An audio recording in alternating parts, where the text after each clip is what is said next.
Muito boa noite a todos que estão já aguardando a live. Muito bem acompanhado aqui atrás pela família Imperial. Os livros todos apostos ali atrás, gente. Dom Pedro, Dona Leopoldina, o Imperador Dom Pedro II, a Princesa Isabel, que a gente já viu na última live, que é Dona Isabel. E a todos vocês que estão esperando, uma boa noite. A todos que estão assistindo depois que a live terminou, pode ser bom dia, boa tarde, boa noite. Muito obrigado pela sua presença nesse vídeo, nessa live que vocês pediram demais para mim.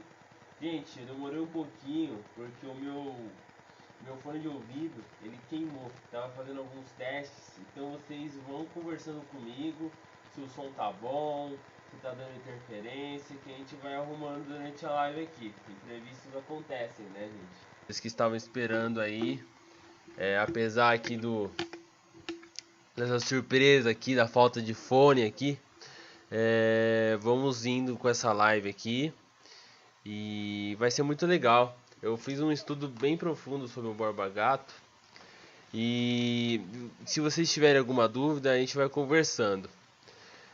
Me assustou um pouco quando eu fiquei sabendo que a estátua do Borba Gato foi incendiada. Não me impressionou, mas me assustou, porque mostra a falta de conhecimento da história do Brasil do brasileiro. O brasileiro muitas vezes, com alguns movimentos reacionários, ele se impressiona e vai junto e segue esse movimento, né? Segue esses movimentos reacionários que às vezes não tem embasamento em algo sólido nenhum. Porque qual que foi a justificativa de queimar o monumento do Borba Gato? Os bandeirantes eram assassinados. Vamos voltar onde eu parei. Tava falando da questão do Borba Gato e a questão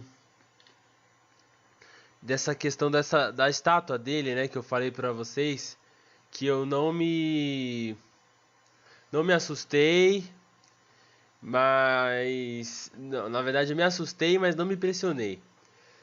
É por causa desse conhecimento, falta de conhecimento abissal que o brasileiro tem com história. A gente já tem essa concepção, os bandeirantes são caçadores de indígenas. Ok, é uma concepção até que correta, como podemos observar. Mas o que estamos discutindo não é se merece ou não merece uma estátua. Vai ficar gravado, lá. Vai ficar gravado, professor, e quem escutar vai ter um excelente trabalho. Espero bem, eu espero. Eu vou ter que cortar essa parte no começo. Bom, gente, a gente não está discutindo aqui se o Borba Gato merece ou não merece uma estátua, porque já está feita, já foi construída, já foi realizada em 1962 essa estátua do Borba Gato. O que a gente está falando aqui é que o brasileiro tem um conhecimento tão abissal de história, a gente tem tão poucos monumentos aí levantados, conservados. A gente vê aí principalmente no centro de São Paulo como que os nossos monumentos históricos estão deixados para lá. Olha lá. Os bandeirantes são um produto da sua época, não devemos olhar com padrões de hoje. Muito triste isso. Exatamente, João. Eu fiquei muito chateado, principalmente. Eu vi muito historiador aí no YouTube falar, apoiar o movimento. Eu vi até estudante de história que já estudou comigo colocar, isso aí mesmo, fogo nos bandeirantes, estátua de bandeirante tem que queimar mesmo. E assim, em vez de dar um contexto para o monumento, explicar quem foi o Borba Gato, né? Infelizmente não se faz esse trabalho. Infelizmente, esses movimentos reacionários, que muitas vezes o brasileiro ele gosta de ir nas modinhas, né? Então esse movimento reacionário queimou, as pessoas, vamos junto, vamos apoiar, e às vezes não sabem nem quem que é o Borba Gato.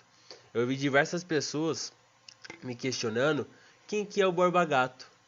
Pessoas que pararam para raciocinar, ué, por que estão queimando esse monumento? Esse monumento que o pessoal lá de Santo Amaro chama de monstrumento, né? É um monumento que não é belo, vamos dizer que é uma obra de arte, né? Não é um Da Vinci, mas também é um monumento importante, que muitas pessoas cresceram olhando aquele monumento. E muitas pessoas não sabem, não fazem nem ideia, não sabem quem foi o Borba Gato. Então, e não sabia nem quem que era a estátua, né? Não sabia nem que era o Borba Gato. As pessoas que moravam lá em Santo Amaro, diversas pessoas veio me relatar no Instagram, que é a rede social mais próxima que eu tenho para conversar com o público aqui do canal. Eles vieram me relatar que cresceram com aquele monumento, olhando aquele monumento, mas nunca souberam quem que é, não sabia nem quem que era o nome, achou que era só uma estátua que tinha ali em Santo Amaro. E acontece isso,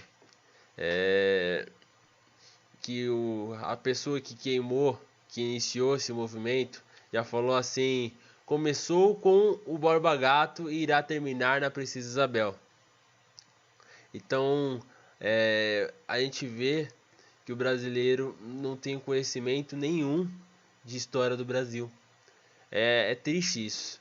É triste porque a gente vê momentos do passado se repetindo hoje devido a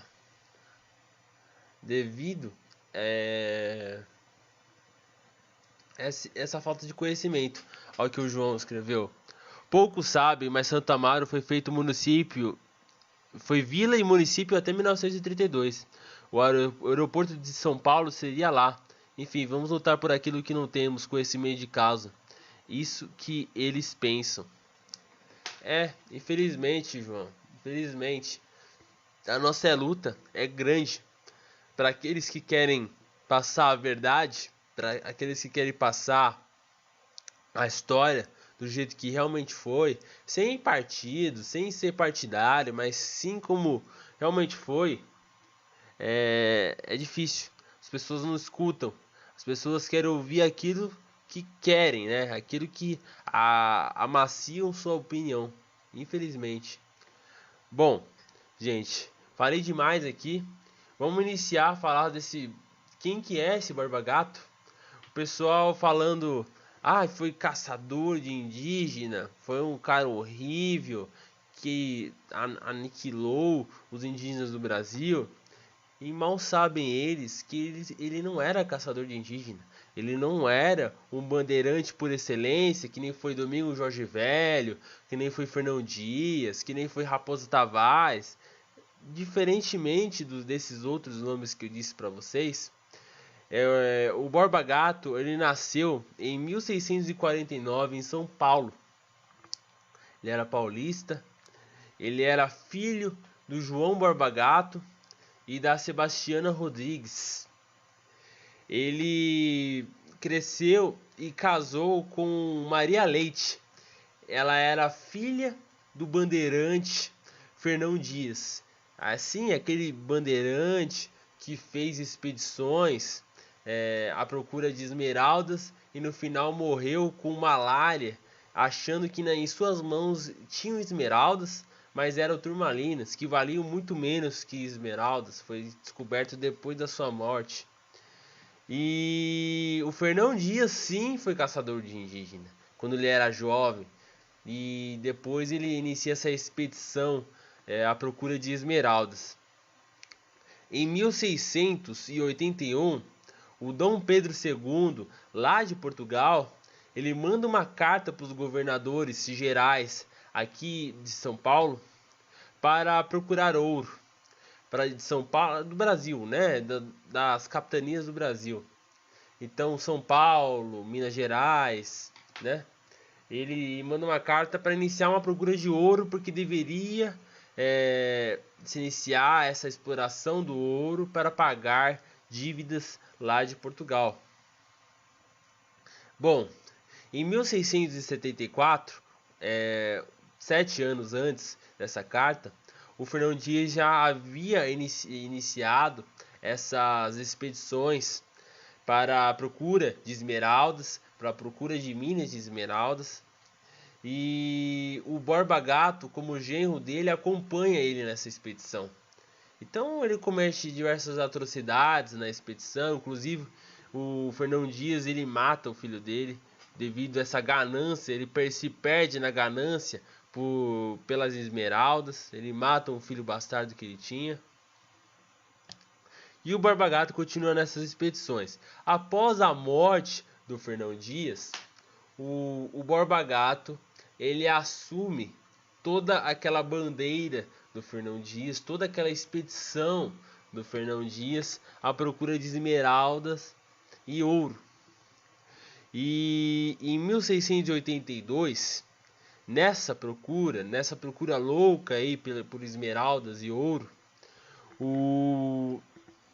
fica-se sabendo lá em Portugal, né, por meio de rumores, que o Borba Gato havia achado minas de esmeraldas e de ouro. E esses rumores chegam porque o Fernão Dias morre gritando, né, que tinha esmeraldas em suas mãos. E isso vai se propagando e chega até lá o rei de Portugal, que era o Dom Pedro II na época. Dom Pedro II, não o nosso Dom Pedro II, Dom Pedro II de Portugal, gente. É diferente a dinastia. É que nem o nosso Dom Pedro I. O nosso Dom Pedro I, lá em Portugal, ele é Dom Pedro IV. Ele é conhecido como Rei Soldado lá. Olha lá, comida colorida só porque sim, cheguei. Ela é portuguesa, gente, a Ana Leira. Ela até pode falar. O pessoal conhece o Dom Pedro I, nosso, do Brasil, como Dom Pedro IV, o Rei Soldado lá. Inclusive o coração do Dom Pedro I tá lá em Porto. E ele é reaberto. Eles abrem a público de anos e anos aí. Eles abrem a público para tirar lá o líquido que conserva, né, tudo mais, renovar.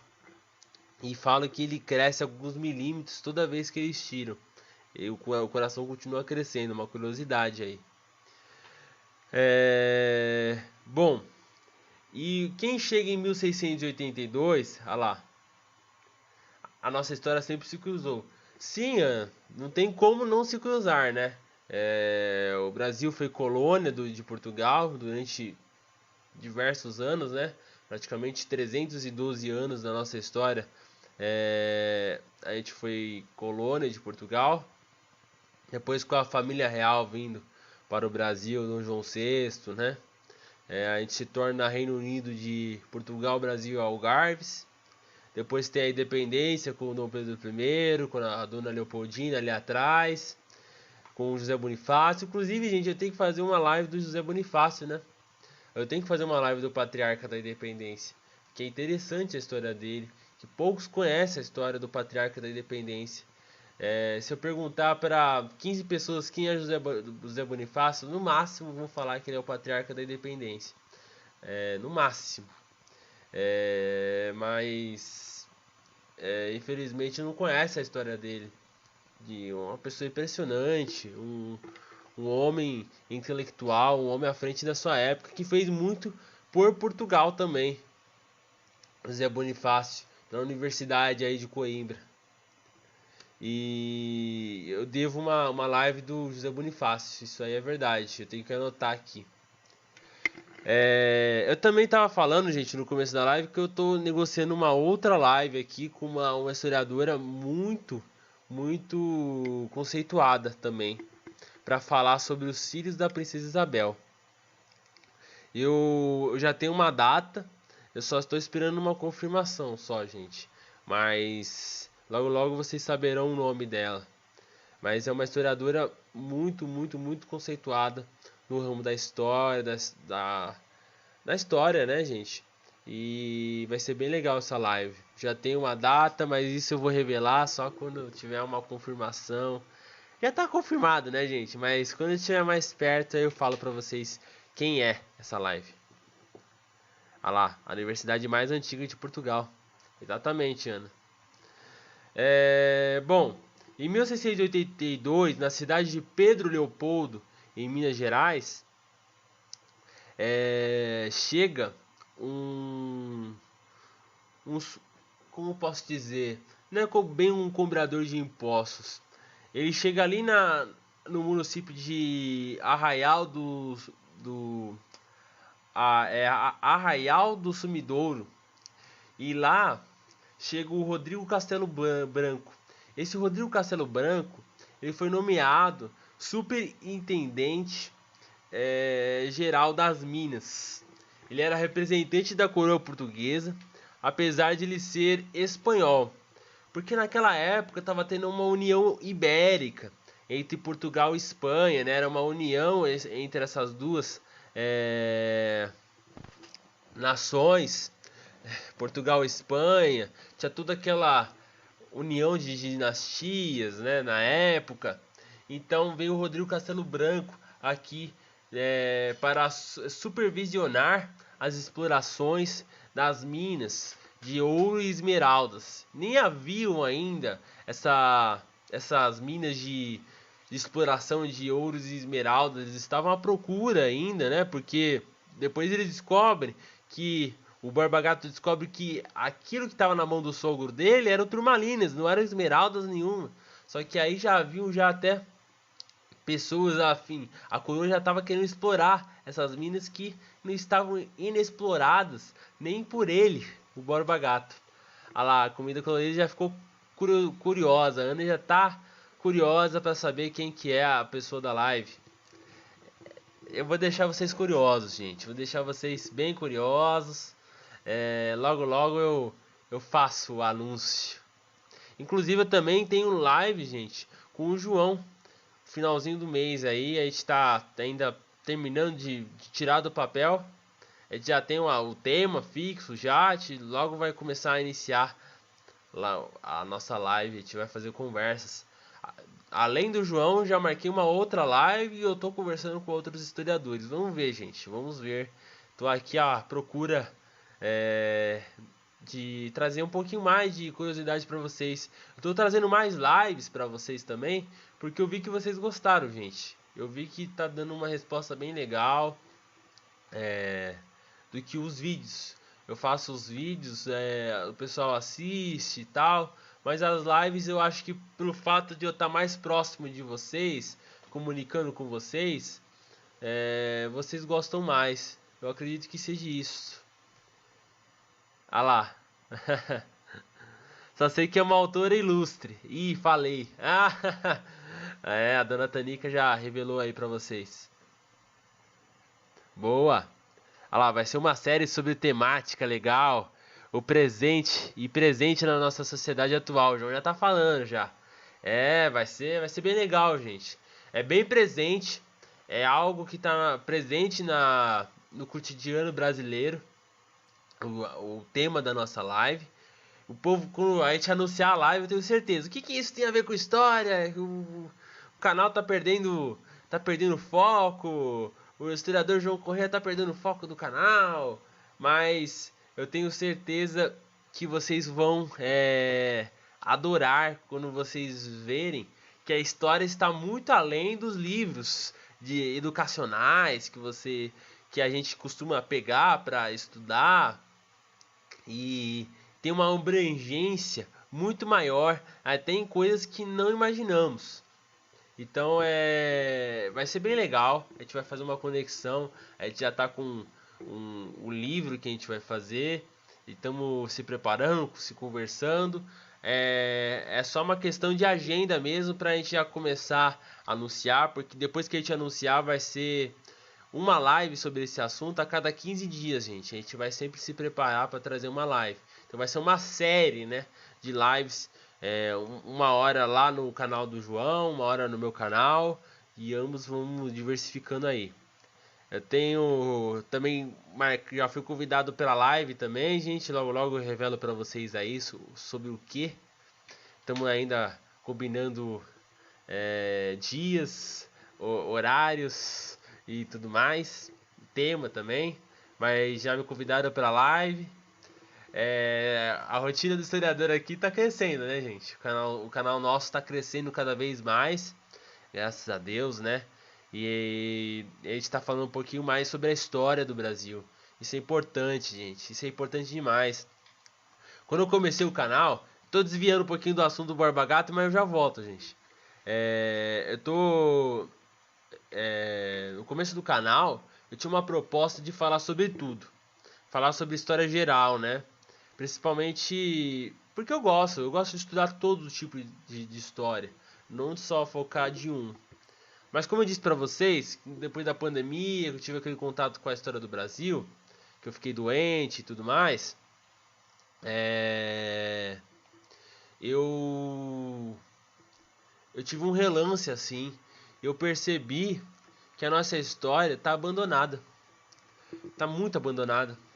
Tanto que no começo do canal, gente, eu fazia sobre pré-história, fazia vídeo sobre Egito, fazia vídeo sobre Roma Antiga, fazia vídeo sobre tudo, tudo mesmo. Mas assim, gente, a nossa história tá abandonada.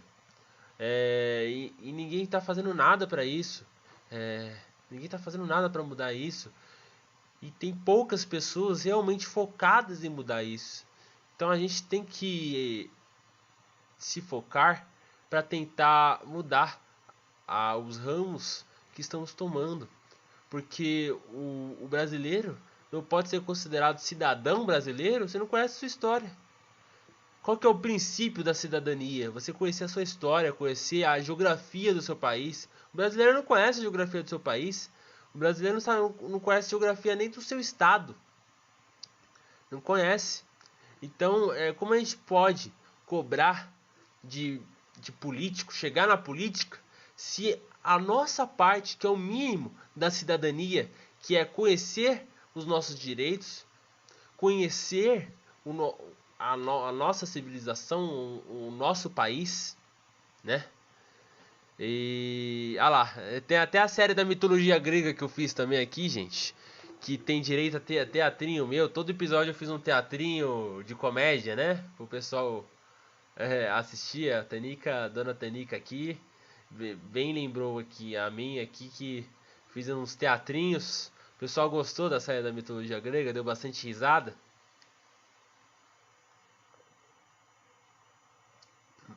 Os Zeus arrasando. Eu de barba, fiz bastante vídeo. Fiz várias histórias. E aí depois teve uma reformulação do canal, né? Que teve um designer gráfico que era muito amigo meu na infância, que pediu pra dar uma reformulada no canal, que ele gostava da proposta do canal. E ali surgiu todo esse designer agora do canal, né? Esse fundo que tem personagens históricos, a foto do perfil, toda essa ambientalização histórica foi ele que fez. Esse rapaz que era muito amigo meu na infância, né? Sabe aqueles amigos, gente, que a gente tem quando é pequeno e não imagina que a gente vai encontrar depois que cresce? É mais ou menos assim. E aí ele toda essa proposta do canal, ele trouxe, ficou bem legal, né, gente? Até a abertura do canal. Não tá tendo abertura do canal porque eu não tô fazendo muitos vídeos atualmente. Mas logo logo eu faço algum vídeo aí também pra dar uma diversificada. E aí eu falei, eu preciso trazer história do Brasil. Eu queria fazer quando o canal estivesse maior. Mas assim, a necessidade foi maior. Porque as pessoas começaram a me pedir demais. Porque eu publicava certas coisas no Instagram, as pessoas falavam, por que você não faz vídeo sobre isso no seu canal do YouTube? Por que você não foca nisso? Se é da sua especialidade História do Brasil, vamos falar sobre História do Brasil. Por que você não está fazendo isso no seu canal? E aí, desde então, comecei a dar um enfoque na nossa história. E tá dando resultados positivos. O canal está crescendo aos pouquinhos, mas está crescendo. Graças a Deus, diversos historiadores estão vindo, né, aqui conversar. Começou com a Fernanda Flores, Depois, aí ó, veio a Fátima e o Bruno, abriu portas para essa historiadora que já aceitou fazer a live aqui com o canal. Vou deixar vocês curiosos, logo logo vocês vão saber. Já fui convidado para fazer outra live. Já tem data também, mas vou saber mais tarde. Vou saber daqui uns dias. E eu já estou negociando com outras lives para o canal, trazer mais historiadores. O povo brasileiro precisa saber de história. Então, gente, compartilha sempre o vídeo com as pessoas. Os anúncios que aparecer no canal, não pulem, porque vocês ajudam o canal a crescer, a monetizar. Isso é importantíssimo, sabe? Os anúncios são importantíssimos para o rendimento do canal. Porque tudo que eu faço de rendimento para o canal, eu reverto para o canal, gente. Não estou ganhando milhões, gente. Não estou ganhando um salário, mais que um salário mínimo aqui com o canal. Ganho centavos. E quando pulo o anúncio, eu não ganho nada. Então, assim, aos pouquinhos, o YouTube só libera quando a gente tem 100 dólares, gente. 100 dólares. Então, até chegar a esses 100 dólares, eu não estou recebendo nada. Mas eu preciso acumular para, quem sabe, um dia chegar nesses 100 dólares e poder retirar esse dinheirinho que vai ser revertido para o canal. Tudo é revertido para o canal. Então, gente, o canal, ele é uma forma de apresentar meu trabalho também. É uma forma de eu passar o que eu sei para frente. E não deixar estagnado, parado, porque a água parada, ela apodrece. Então tem que passar para frente, compartilhe esse conhecimento. Se vocês gostam das lives que eu faço, dos vídeos que eu faço, compartilha para frente. Para aquele amigo seu, para aquele tio seu que gosta de discutir na mesa sobre história, sobre política, manda para ele. Porque aí vai ter um pouco mais de propriedade. Porque infelizmente na nossa história agora, gente, tudo que a gente estuda é porque a gente defende. Se eu estudar sobre o nazismo é porque eu sou nazista. Se eu estudar sobre escravidão é porque eu sou racista. O João sabe bem disso. O João, ele é doutor em escravidão. História da escravidão brasileira. Tem livro e tudo mais. Então, os perrengues pra gente conversar. Aí, põe no status do Zap, grupo de família, exatamente. Então, assim, infelizmente, a educação histórica, nossa, é chata. A Ben tá falando aqui, ó. Tinha um professor de história que ele falava de história como se tivesse vivido nessa época. E muito achavam chatice. O pequeno grupo ficavam babando. Aí, ó. É bem assim. Infelizmente, sempre vai ter as pessoas que não vão gostar de história. Não gostam de ler. Eu fiz um vídeo sobre maçonaria também, gente. Aqui no canal. Tem vídeo estourado meu da maçonaria. Que é polêmica, a maçonaria aqui no Brasil ainda, né? E eu fiz um vídeo que estourou, fiz sobre maçonaria no Brasil, a pessoa me xingou bastante. Então, eu falei sobre maçonaria, eu sou maçom e por isso lincha ele. Então a gente vive nessa ignorância tremenda na nossa nação e a gente tem que lutar contra isso, gente. Eu tenho projetos para escrever livros também já. Vamos ver. Vamos colocando tudo certinho para tudo caminhar conforme tem que caminhar, né, gente? Não vamos dar um salto maior do que as pernas, mas assim, eu tenho diversos planejamentos, lugares para visitar, lugares históricos para mostrar para vocês. E assim a gente vai mostrando um pouco mais da nossa história. Ano que vem vai reabrir o Museu Paulista, que é o Museu do Ipiranga, o famoso Museu do Ipiranga, vai reabrir. Pretendo ir lá. E lá tem bastante coisa sobre os bandeirantes, porque recriaram essa imagem dos bandeirantes, né? O próprio João falou aí, em 1920, cria-se essa imagem dos bandeirantes, né? Daqueles homens formosos, daqueles 3 mosqueteiros, que eles não eram assim, mas criou essa imagem, essa perspectiva dos bandeirantes, e tá tudo lá no Museu Paulista. Então, se Deus quiser, quando reabrir, a gente vai lá e vamos conversar, vamos ver. Eu tenho bastante projetos aqui pro canal para trazer mais histórias para você. Olha lá, Porto Seguro, exatamente. Porto Seguro, gente, foi uma experiência muito forte pra mim. Na hora, assim, que a gente tá lá, naquele ponto, a gente a gente aproveita, mas a gente não tem a real dimensão da onde a gente tá. Sabe quando você tá anestesiado? É mais ou menos assim. E ali, quando eu tava, a gente entrou nas primeiras igrejas, a gente viu a cruz que o Frei Henrique de Coimbra orou a primeira missa no Brasil. A gente viu os primeiros santinhos, né? O São Francisco de Assis, que foi o primeiro santo brasileiro, o primeiro santo de devoção no Brasil. A gente viu as naús, né? Lógico que não eram os naús originais, né? Do Pedro Álvares Cabral, que era Pedro Álvares Gouveia, que a gente estudou tudo isso. Tá lá nos vídeos que eu fiz lá em Porto Seguro. E a gente teve contato até com os descendentes indígenas dos primeiros indígenas do Brasil, que eram os tupiniquins que receberam Pedro Álvares Cabral. Então, assim, eu pretendo fazer outras visitas como essa, fazer visitas históricas, e a gente tem que valorizar o Brasil, gente. Eu vejo o povo, quando eu tiver dinheiro eu vou viajar para os Estados Unidos, eu vou viajar para a Itália, ok, não tenho nada contra viajar para a Europa, também tenho meus objetivos, também pretendo viajar aí para Portugal, Ana. Mas assim, a gente tem tanta coisa para visitar na nossa nação, tanto ponto maravilhoso para a gente ver. Minas Gerais mesmo, eu vejo o povo que tem um preconceito enorme com Minas Gerais, fala que lá é só roça. Lá tem igrejas magníficas, igrejas históricas. A cidade lá, que era a antiga Vila Rica, que é a atual Ouro Preto, a cidade de Tiradentes, tem paraísos naturais, cachoeiras. Minas Gerais foi muito explorado,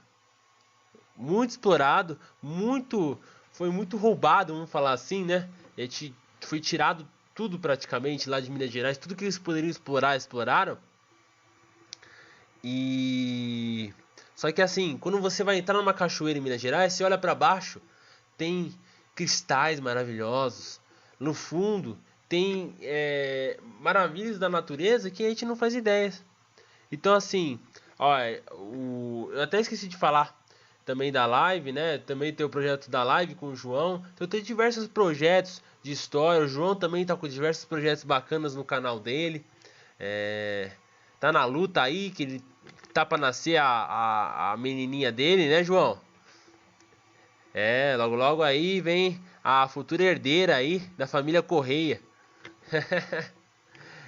Logo logo aí o João vai estar fazendo live com a filha no braço. Mas é isso aí, meu amigo. A gente tem que lutar. Meus amigos, temos que lutar pela nossa história, a história do Brasil. E aqui a gente vai fazendo um pouquinho da nossa parte, o mínimo, né? Então eu tenho projetos para reunir historiadores para a gente lutar, para dar ressignificação para a nossa história aqui, a história do Brasil. Vamos voltar para a live, gente, porque aí o pessoal vai falar que eu estou desfocando aqui. Eu parei no superintendente geral das Minas, o Rodrigo Castelo Branco. Que é Rodrigo, mas comigo não tem nada a ver, gente. O Rodrigo Castelo Branco, ele é espanhol, como eu disse pra vocês. Gente, só pra retificar, olha lá. Quando vieres, temos de nos encontrar. Com certeza, Ana, com certeza. Eu tenho descendência portuguesa. Então, a gente tem que se encontrar. Logo, logo a gente, quando tiver mais condições, a gente vai ver um projetinho aí para ir para Portugal, fazer visitas históricas aí, Ana. Quem sabe, né? Vamos torcer para tudo dar certo. Se Deus quiser, a gente vai conseguindo conquistar aos poucos as coisas. Então, eu expliquei para vocês da União Ibérica, né? Todo aquele rumor que surgiu em Portugal sobre as minas. E o que acontece? chega esse superintendente geral, que era o Rodrigo Castelo Branco. E sabe o que acontece, gente? O Borba Gato, ele empurra o Rodrigo Castelo Branco em um abismo. E o Rodrigo Castelo Branco acaba falecendo. E isso vira um rumor em toda a coroa portuguesa, né? Porque matou uma autoridade. E o Borba Gato decide sumir. Ele sumiu nas matas e ninguém mais sabia sobre o Borba Gato depois desse assassinato dele. Esse homicídio, né? E ele some por 16 anos na mata. Olha lá. Isso, meu amigo, exatamente. 16 anos na mata. E dizem que ele se restabeleceu na região de Ipatinga, Minas Gerais, e ficou lá durante esses 16 anos. Nessa região, ele... Olha lá. É difícil conciliar canal, doutorado, escrita, agora filha, né, João? Aí tem que ser tudo, tem que ser pai, esposo, historiador, escritor, músico, marinheiro. Só falta ser esportista olímpico também. Logo logo a gente vai ver o João nas Olimpíadas, nas próximas Olimpíadas. João é o MacGyver também aqui do canal. Tem o artesão Alisson que às vezes vem aqui, que ele é MacGyver, e tem o MacGyver aqui que é o João também. Ele é 1001 utilidades, que nem Bombril. Bom, voltando, gente, ele se estabeleceu na região de Ipatinga e com os indígenas Mapaxós. E lá ele fica de 1682 a 1698. Então, o que acontece? Esse meio tempo, ele ganha um prestígio tão grande nessa tribo, Mapaxós, que ele tinha um respeito de um cacique. Ele tinha um respeito como se fosse um cacique. Gente, se minha voz falhar, me perdoe que a minha garganta tá bem inflamada. Então eu tô forçando aqui. Às vezes eu faço uma cara de dor, porque aqui dá às vezes umas puxadas aqui. A garganta tá bem inflamada, mas vamos indo. E ali, enquanto ele estava ali com a tribo indígena dos Mapaxós, ele descobriu diversas minas de ouro, o Borba Gato. E o que acontece? Anos depois, troca o governador geral de São Paulo, de Minas Gerais, desculpa. O governador geral se torna o Arthur de Sá e Menezes. Gente, esse cara era um corrupto, um dos maiores corruptos da nossa história. É o Arthur de Sá de Menezes. Muitos dignificam ele como o grande criador da corrupção, da delação premiada, dessas cartas de perdão a político, devido a esse Arthur de Sá e Menezes, que era um corrupto de mão cheia, né?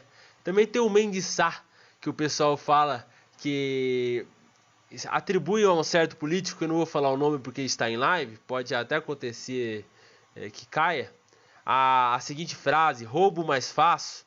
Vocês, os saudosos brasileiros aí, conhecem essa frase muito bem, mas é bem atribuída ao Mendes Sá, essa frase do roubo mais fácil. Então, assim, a corrupção no Brasil começa nesse momento, desses governadores gerais que o Brasil teve, o Arthur de Sá de Menezes, Mendes Sá e tudo mais. Olha lá, o João até dá risada. Você conhece o João, o político que tinha essa frase aí. O Mendes Sá, essa frase é bem atribuída a ele, né? O roubo mais fácil. E o Arthur de Sá de Menezes é um corrupto de mão cheia. Meu Deus do céu. Meu Deus do céu. É terrível, terrível. E ali ele começa a procurar o Borba Gato, porque o nome Borba Gato se torna muito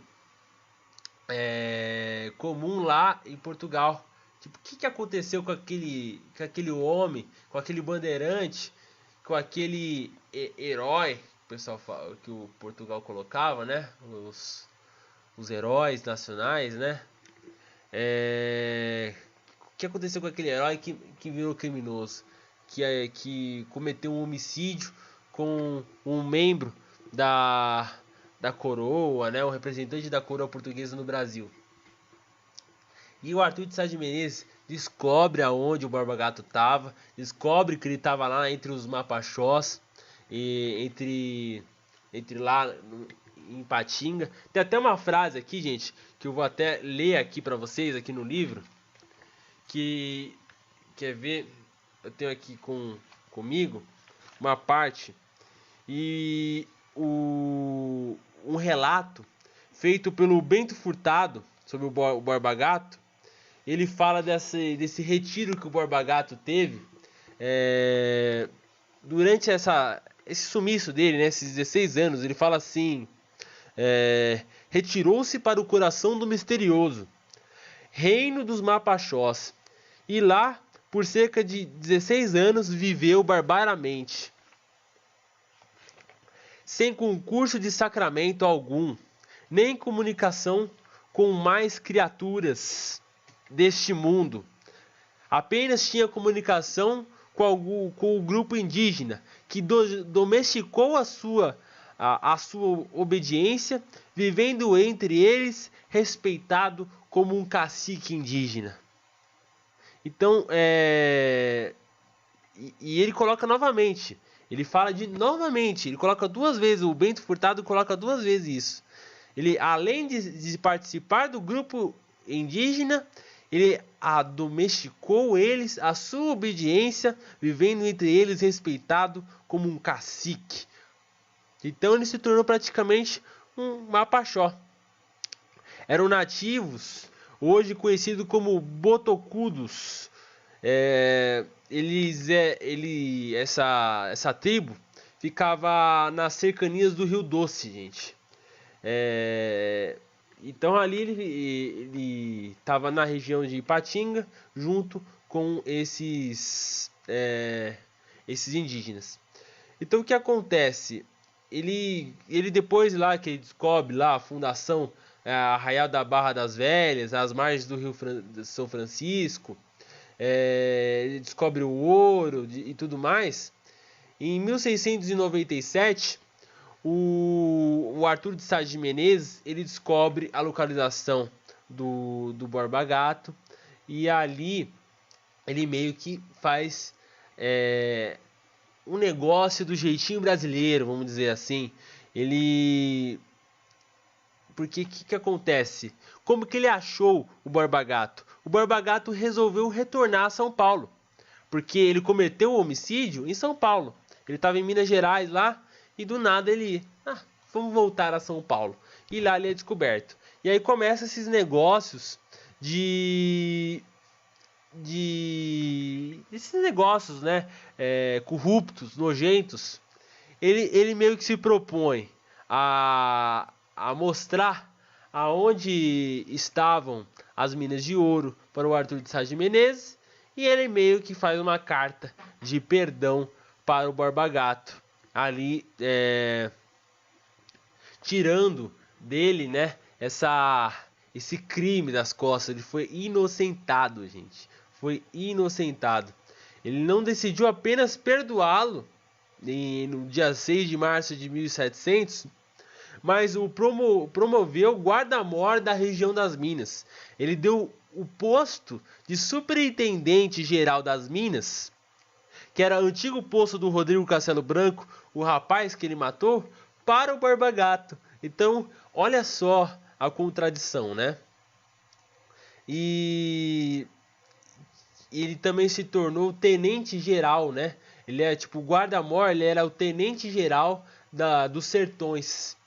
Então ele ganhou duas posições por ter essa delação premiada, né? Ele delatou aonde estava as minas de ouro para Portugal explorar, para o governador explorar, na verdade, né? Porque a pretensão era mandar para Portugal, mas ele começou a enfiar no próprio bolso dele o ouro que era explorado nessas minas.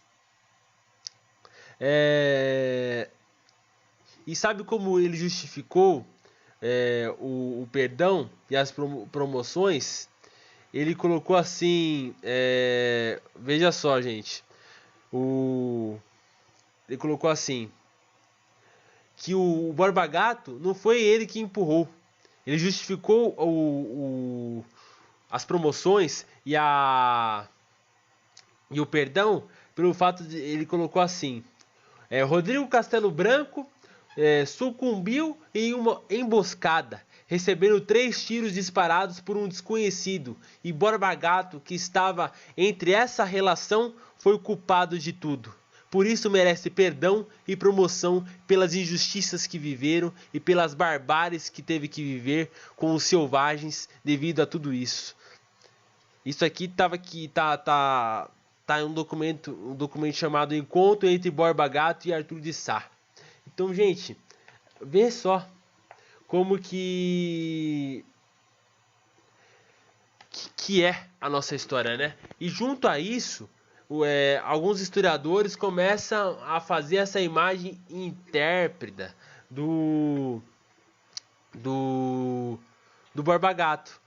Começa a colocar ele como caçador de indígena. Ele não era caçador de indígena coisa nenhuma, ele era caçador de esmeralda, ele era caçador de ouro, ele caçava isso. Inclusive, ele domesticou os indígenas para ele ser respeitado como chefe. Então, assim, ele não assassinou indígenas, como as pessoas falam, não era o bandeirante por excelência, né? Então ele era totalmente diferente. O Borba Gato, ele é uma figura contraditória, podemos falar sobre ele? Sim, com certeza. Mas não é isso que as pessoas estão achando. Então as pessoas não sabem a história do Borba Gato e querem fazer justiça histórica, sendo que não sabem nem a história do homem. Vamos queimar os bandeirantes, os caçadores de indígenas que não merecem perdão nenhum. Então devem condenar outros bandeirantes, não o Borba Gato. O Borba Gato, ele era caçador de esmeralda, como a gente viu aqui. Viveu entre os indígenas e ainda fez negócios brasileiros, bem assim do jeitinho brasileiro, para conseguir o perdão pelo homicídio que ele cometeu. Mas assim, o Arthur de Sá de Menezes, ele morre bem antes do Borba Gato, né? Devido a esses roubos que ele fazia a Minas, ele foi acometido por diversas bactérias, diversos vermes, que no final acabaram matando o Arthur de Sá de Menezes. E o Borba Gato, ele ainda vive para participar das guerras da Guerra dos Emboabas, gente. O que foi a Guerra dos Emboabas? A gente tem que fazer um vídeo ainda sobre essa Guerra dos Emboabas. Mas, resumidamente, começa a vir também pessoas da região nordestina explorar esse ouro que tinha em Minas Gerais, ali na antiga Vila Rica, que hoje é Ouro Preto, pela liderança de Manuel Nunes. Ele foi apelidado de uma forma bem satírica de Emboaba. Todas essas pessoas que seguiam esse Manuel Nunes eram chamados de Emboabas. Por isso que é a Guerra dos Emboabas, na qual o Borba Gato liderou os paulistas. Então foi uma guerra para saber quem que poderia explorar as minas de ouro de Minas Gerais. Então ele viveu para liderar também essa frente, né? A gente estou com um cafezinho aqui com leite aqui também para ajudar a esquentar a garganta, que tá difícil.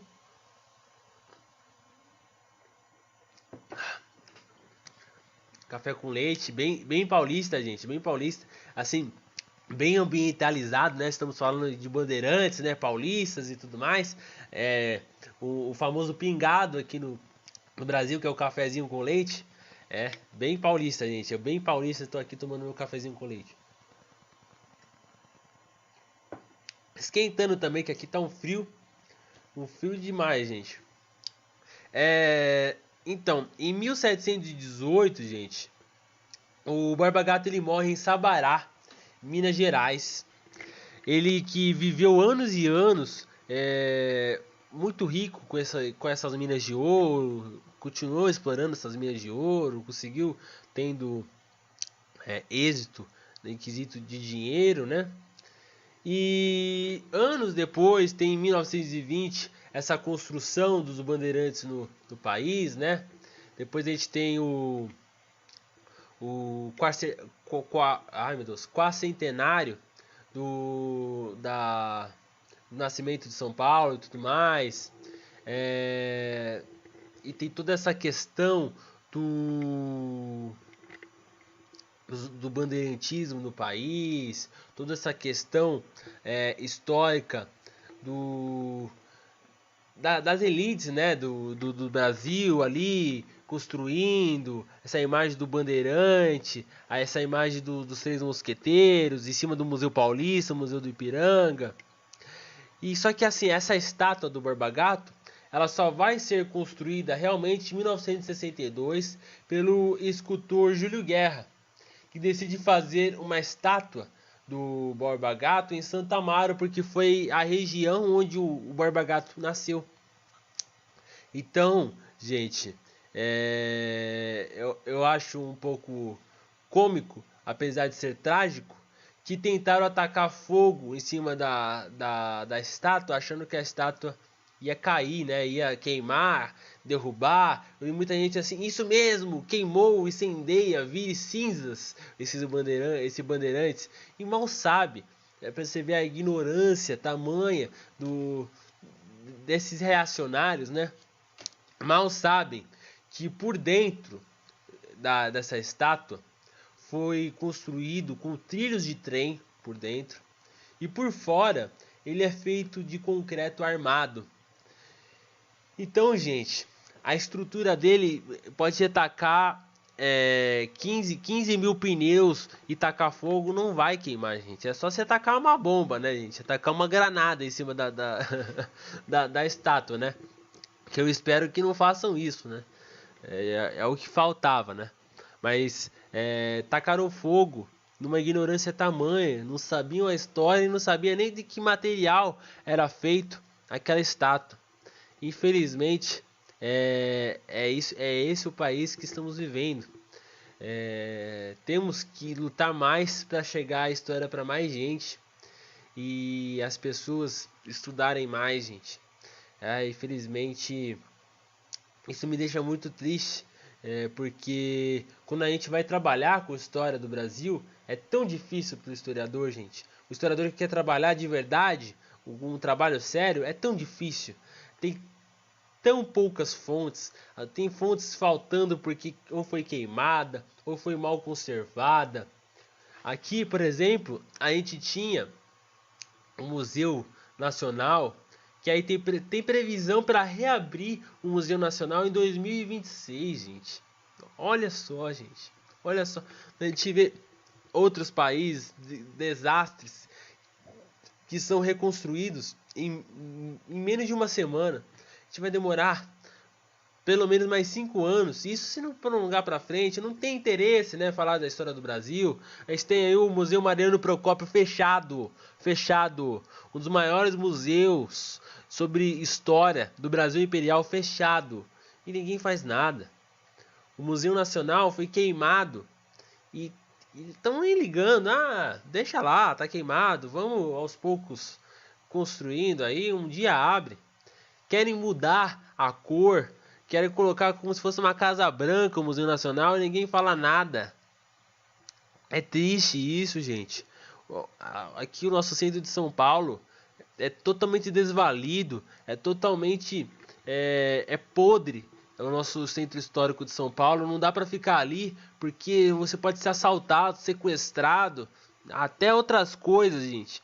Porque o nível que é do desleixo da prefeitura e do governo com relação à nossa história. É triste, gente, é triste.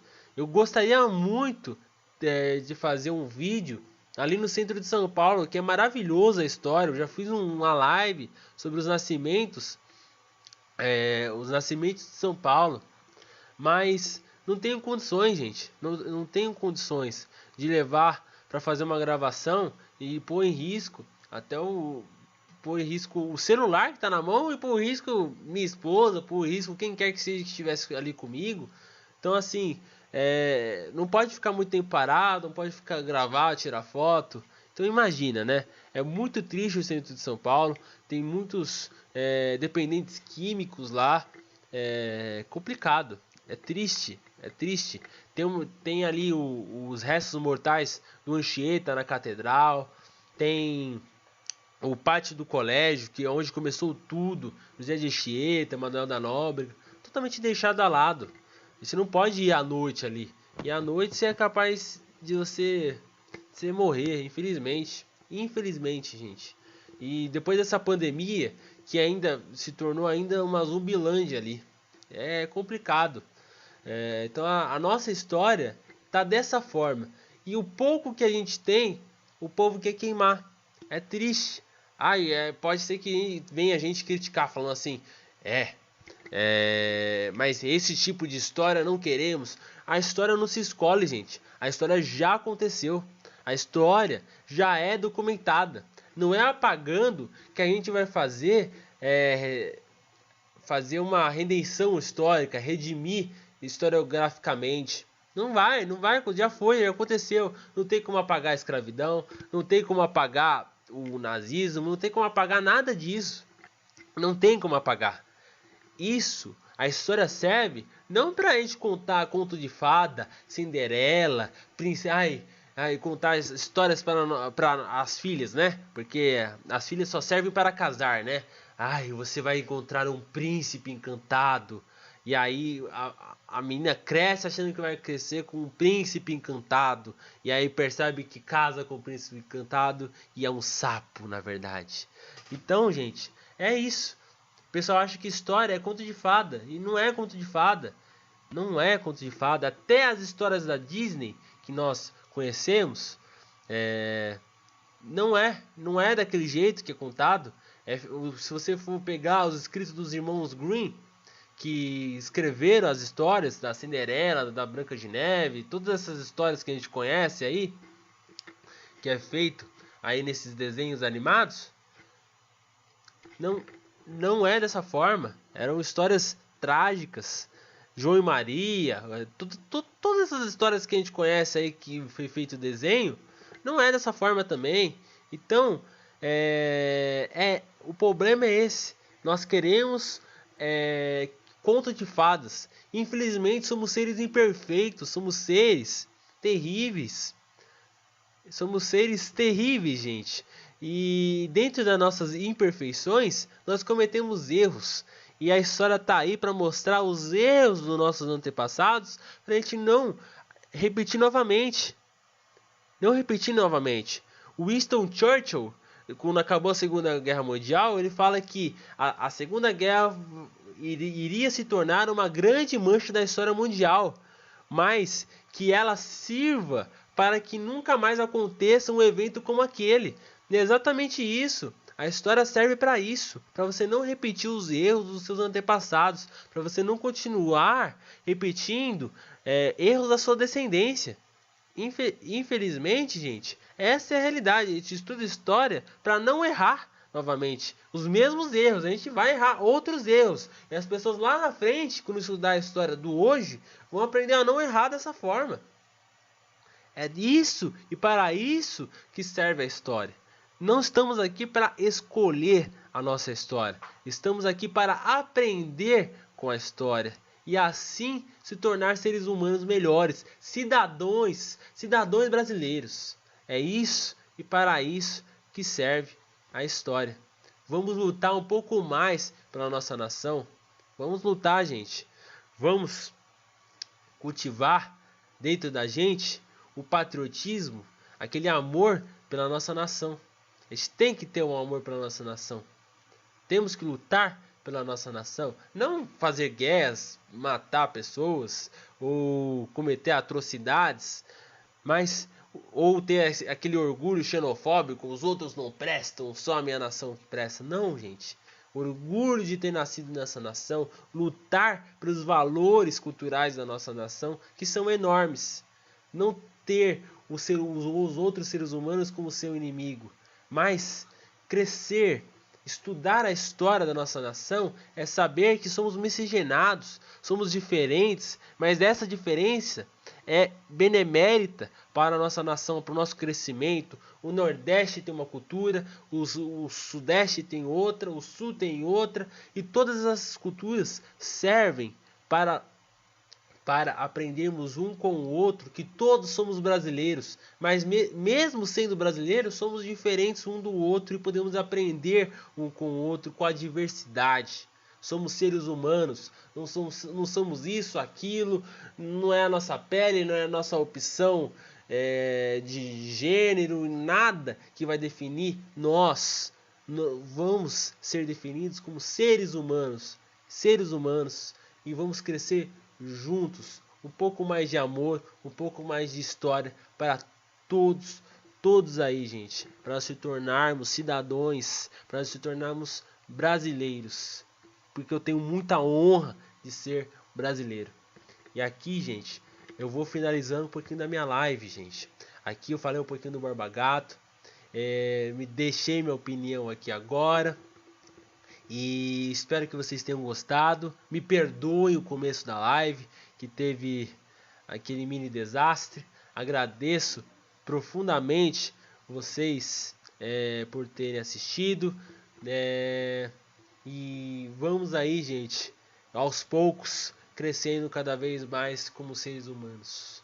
Um pouco mais como historiadores. Vocês também são historiadores. Não precisam ser formados para ser historiadores. Vocês também podem. Sabe como? Compartilhem esse vídeo, gente. Compartilhem nos grupos de família. Compartilhem nos seus status aí do Zap Zap, do Facebook, do Instagram. Compartilhem esse conhecimento para frente, porque esse conhecimento é extremamente necessário nos dias de hoje. Um grande abraço, fiquem em paz e se superem sempre. Estamos juntos, gente.